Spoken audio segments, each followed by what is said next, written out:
देश और विदेश में रहने वाले भारतीय लोग दिवाली की रोशनी में जगमगाते रहते हैं और खुशियां मनाते हैं। तो भारत के हिमाचल की वादियों में छुपा एक गांव स्याह काले अंधेरे में डूबा रहता है, जहाँ सदियों से किसी ने दिवाली नहीं मनाई। अरे मनाना तो छोड़िए, अगर कोई वहाँ इस त्योहार को मनाने का नाम भी ले ले तो सभी गांव वाले मिलकर उसे गांव से बाहर निकाल देते हैं। फिर भी अगर कोई गांव में रहना चाहे तो उसे एक कड़ी शुद्ध प्रक्रिया से गुजरना पड़ता है, जिससे आज तक कोई जिंदा नहीं बच सका। कहते तो ये है कि ये सब उन गांव वालों की भलाई के लिए है, जिसकी शुरुआत आज से कई सदी पहले उनके पूर्वजों ने की थी, दिवाली के दिन ही खुद की समाधि लेकर, ताकि गांव के बाकी लोग बुरी शक्तियों के प्रभाव से बच सकें। इन सभी बातों से अनजान गांव के विकास बोर्ड के पद पर एक नई अफसरनी अपनी बेटी अकीरा के साथ गांव में रहने आई थी। बेहद ही चंचल और खुले विचार की अकीरा दिखने में बहुत सुंदर थी, बिल्कुल अपनी माँ की तरह। अकीरा की माँ जितनी सुंदर थी उतनी खतरनाक भी, मानो जंगल की शेरनी, जो किसी शेर से भी ज्यादा घातक साबित हो सकती थी।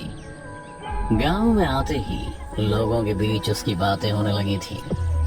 सरपंच जी, मैडम बड़ी सख्त था, एक ना चले किसी की तो कहे तो यो भी है कि अपने मर्द को जेल भिजवा के तलाक ले लिया। सुने, अरे बहुत देखी मैंने ऐसे अफसर नहीं, इसे भी देख लेंगे, तू चिंता मत कर। एक बात और सरपंच जी, आपका लौंडा आजकल उस अफसरनी के बेटी के साथ ज्यादा घुल मिल रहा। अरे अरे घुलने मिलने दो, जवान है, जमींदार है, खून तूफान मारे। नजर बनाए रखना मनोहर, हाँ चंपा ना आए। सरपंच ने इतना कहा ही था कि इतने में बाहर से लोगों के चीखने चिल्लाने की आवाज आने लगी। डायन को मारो, डायन को मारो, मारो डायन को, मारो मारो। बाहर देखा तो लोगों की भीड़ एक औरत को रस्सी के सहारे बांध दोनों तरफ से खींचते हुए ऊपर पहाड़ पर अघोरी बाबा के पास ले जा रही थी, जिसे देख सरपंच ने कहा, जब पता है कि इस गांव में दिवाली मनाने के नाम से ही वो राक्षस जाग जाता है, फिर भी इनका भूत है कि उतरने का नाम ही नहीं लेता। ए मनोहर, गांव में बात फैला दे कि कोई भी अगर दिवाली मनाने का नाम भी लिया तो उसका गृह दहन करवा देंगे हम। सरपंच अभी बोल ही रहा था कि इतने में वो अफसर सरपंच के सामने सड़क पर अपनी गाड़ी रोकती है। हम तो यहाँ विकास के लिए आए हैं और आप है कि उजाड़ने की बातें कर रहे हैं और इस तरह से उसे बांध कर कहाँ ले जा रहे हैं। नमस्ते मैडम, जरूर कीजिए विकास, बस हमारे गांव की मान्यता से दूर रहिए। बाकी उसने पाप किया है, शैतान को जगाने का, या तो निकाली जाएगी या फिर मारी जाएगी। ये सुनते ही अफसर का दिमाग हिल गया। उधर दूसरी तरफ उसकी बेटी सरपंच के बेटे के साथ पहाड़ी की चट्टान पर बैठकर बातें कर रही थी कि तभी उसे भी वो आवाज सुनाई थी, जो लोगों का हुजूम उस औरत को घसीटते हुए चिल्ला रहे थे। उस औरत की हालत ऐसी हो रही थी कि एक पल को अकीरा भी डर कर खड़ी हो गई, क्योंकि वो औरत दर्द के मारे चीख रही थी, चिल्ला रही थी। औरत अगल बगल के लोगों पर हमला कर रही थी। उसकी हालत किसी जानवर की तरह हो चुकी थी और अब वो एकटक अकीरा को देखने लगी। उसके देखते ही वो पूरी तरह शांत हो गई, जिस पर गांव वालों का चीखना चिल्लाना भी बंद हो गया और वो सब वहीं रुक गए।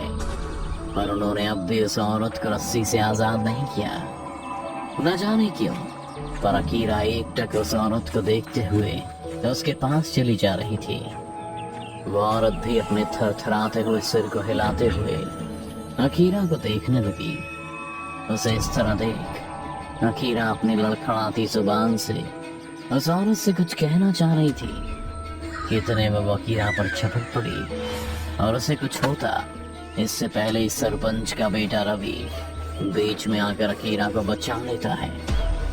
ये देख गांव के लोग एक बार फिर उसकी रस्सी को तान लेते हैं, जिससे वो औरत किसी जानवर की तरह चीखने लगी थी।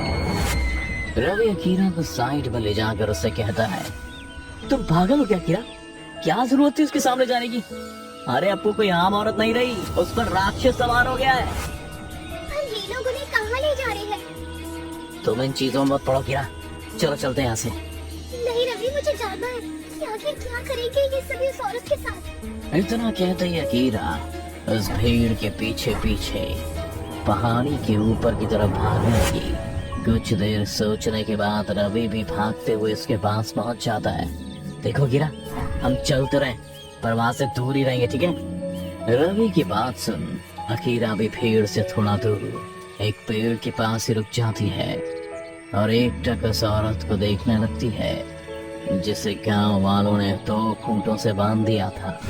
अचानक से सभी गांव वाले डायन को मारो मारो के बजाय अघोरी नंदा का जयकारा लगाने लगते हैं, जिससे हर तरफ वही नाम गूंजने लगता है।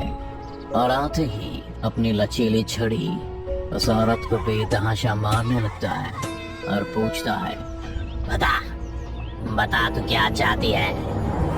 मौत, तुम सभी पापियों की मौत। उसकी बात सुन सभी सहम जाते हैं और आपस में फुसफुसाने लगते हैं। तभी अघोरी नंदा की तेज आवाज सुन सभी शांत हो गए। ये नीच अब सभी गांव वालों के लिए खतरे का सबब बन गई है। हम ऐसे निष्कासित भी नहीं कर सकते हैं क्योंकि ये जहाँ जाएगी बस तबाही लाएगी, इसलिए इसे यही जलकर भस्म करना होगा। अघोरी नंदा की बात सुनते ही एक आदमी आगे बड़ों से तेल से सराबोर कर देता है। अघोरी नंदा भी आसमान की ओर देखते हुए मंत्र पढ़ने लगता है। देखते ही देखते आसमान की घटा घनघोर होने लगती है और शाम अपने सुरूर पर है। तभी एक आदमी मशाल लेकर आगे बढ़ता है और नंदा के इशारे पर उस जिंदा औरत को आग के हवाले कर देता है, जिसके बाद उसकी चीख दूर दूर तक ऐसे फैलती है कि गांव के लोग बाहर खेल रहे अपने बच्चों को घर के अंदर खींच लेते हैं और दरवाजा बंद कर अंधेरे में कहीं खो जाते हैं। अपनी आंखों के सामने एक जिंदा औरत को जलता देख अकीरा भी चीख पड़ती है, पर रवि उसके मुंह को दबाते हुए जंगल की तरफ खींच लेता है। अकीरा की आवाज सुन अघोरी नंदा बोला, कौन थी वो? पकड़ो से, उसके अंदर से निकलती हुई बुरी शक्तियां घर कर सकती हैं उसमें, पकड़ो से। जैसे ही रवि ये सुनता है वो अकीरा का हाथ पकड़ तेजी से पहाड़ी के नीचे जंगल की तरफ भागने लगता है। साथ ही अघोरी नंदा के इशारे पर कुछ लोग भी उसके पीछे भागने लगते हैं।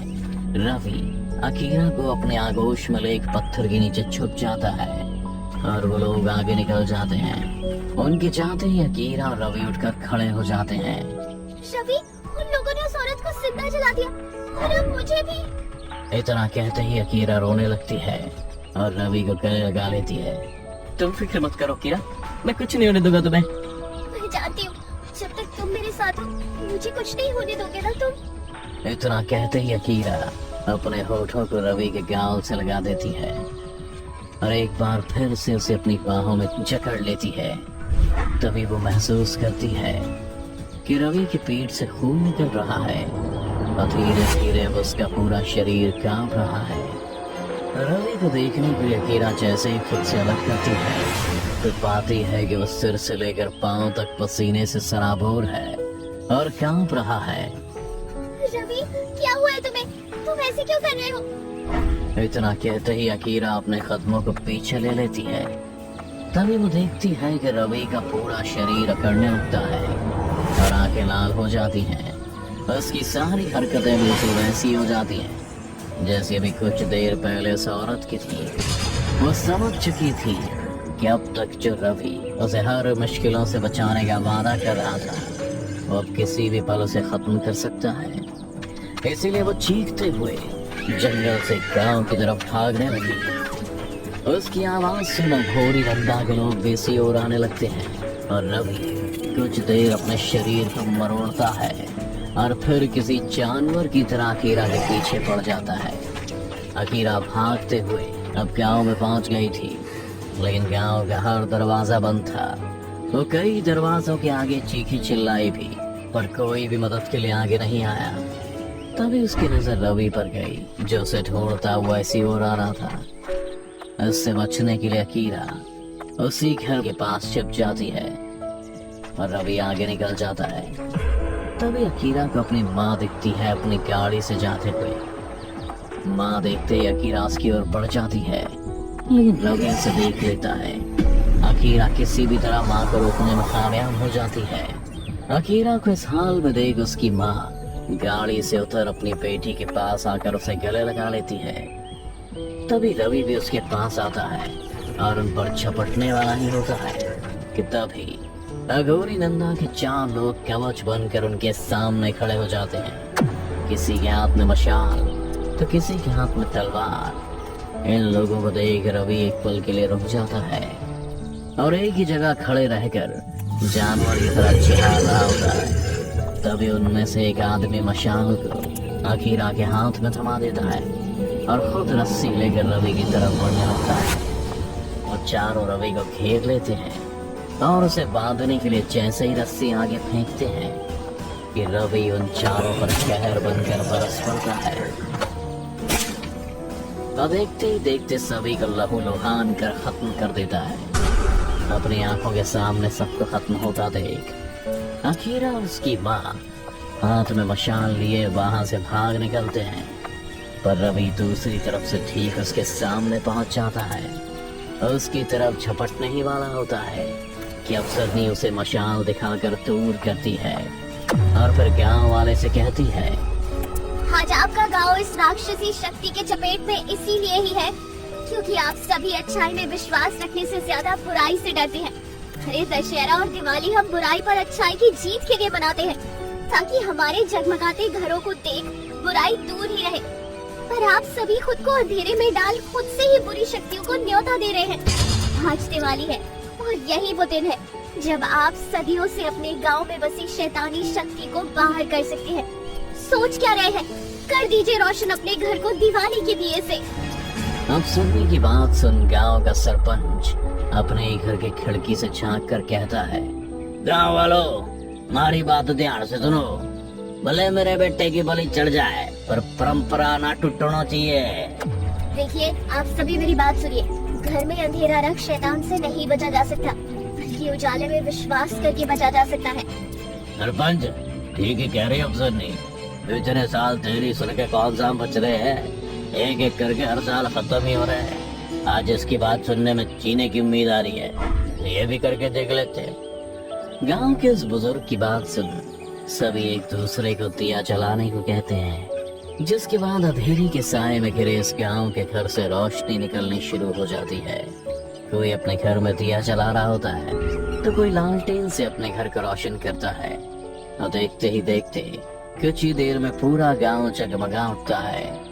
दूसरी तरफ अपनी बेटी को बचाने के लिए अफसरनी भी मशाल के दम पर रवि को रोके हुए थी, लेकिन गांव में फैली रोशनी को देख रवि के अंदर भी शैतान अपने आप मरने लगता है।